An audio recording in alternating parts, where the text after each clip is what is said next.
we have to kind of talk about how the United States was dividing into two very different worlds in the North and the South, and why it took several political compromises in order to keep the United States together up to the point of the Civil War. So this is going to be specifically about how the United States compromised slavery in the early 1800s leading up to 1860.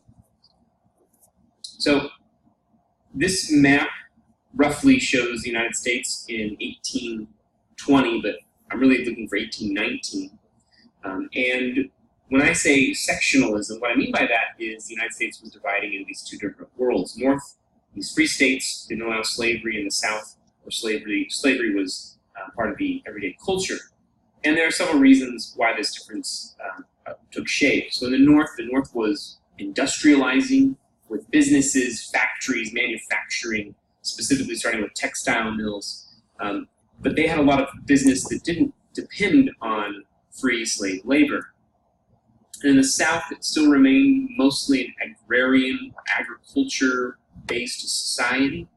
And its climate allowed for this. They had long, hot, humid summers, and the crops, such as cotton, could be grown there effectively, which is labor-intensive. The invention of the cotton gin just expands this production of cotton and increases the demand for more slave labor. And so these two worlds are very different from each other. And so they had their own interests at heart, and politically they were very divided. So what did this look like? In the United States government, there was a balance of power between these slave and free states, 11 on each side in 1819. And so none of the different states and neither side could have an advantage over the other one in the House or the Senate. And that was fine until the United States continued to expand west and acquire land. And every time that happens, this idea of slavery threatens to rip the United States apart, because one side doesn't want to let it go, and the other doesn't want to see more land taken over by slave labor that can't compete with slave labor. Free paid wage labor can't do it. So when we go west, these tensions increase. So to start off, Missouri had been wanting to come into the United States for a long time as a slave state. However, this would upset the balance of the government. And so there had to come up with a compromise in order to keep the balance. And the first compromise was pretty straightforward. If there's one that wants to be a slave state, let's make one that's a free state, and that's Maine. So they decide to actually take a part of what was Massachusetts, lop it off, and make it a new state into Maine. And they decide to allow that to keep the balance of power, and that's the Missouri Compromise. A couple other things that come with the Missouri Compromise. For the North, obviously, Maine becomes a free state. For the South, Missouri is a slave state. And these two important pieces are necessary to understand how it still increased some of the tension. The Louisiana Territory had still been unorganized at this time. And what they said was any land north of Missouri's southern border from here on out would have to be free when states are organized. And I'll show you a map of that in a minute. And the other little piece, the Southern slave owners could go up into northern free states and get their slaves that had run away. So to show you what this looks like on a map, this red line down here, right below Missouri, all the land in that tan unorganized territory by this law had blocked slavery forever.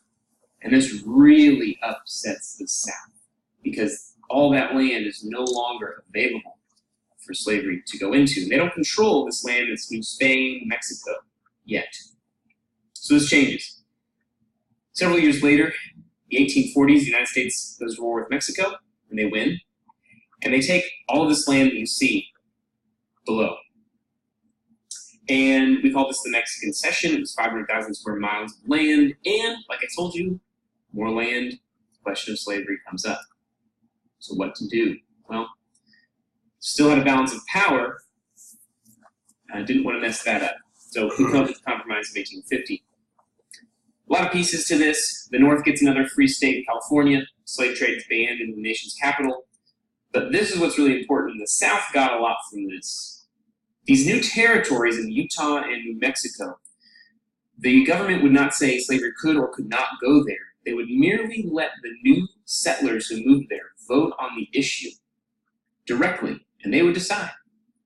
So if they didn't want it, they would vote no. This made the South very happy.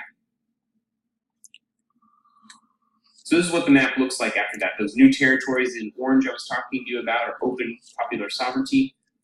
But still in question here is this unorganized territory, this Louisiana Purchase land. Technically should be banned from slavery. But a man steps in who wants to see this organized, mostly so that a railroad can be built, transcontinental railroad across the United States. And he knows he needs to organize it. He wants this to go all the way to California with a junction in Chicago where he owns land, so he would make money off of this as well. And in order to do this, those territories have to become states.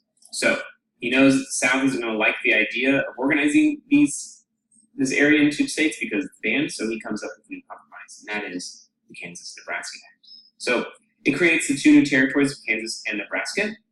People are going to be allowed to come settle there, and just like in the Utah and New Mexico territories, the use of this concept of popular sovereignty will be allowed. People will vote directly. And so this undoes the Missouri Compromise, where slavery had once been banned, and all of this land that's in this lighter purple now is open to slavery potentially due to popular sovereignty. So this upsets Northerners because they thought that land would be free, and now it's a contest.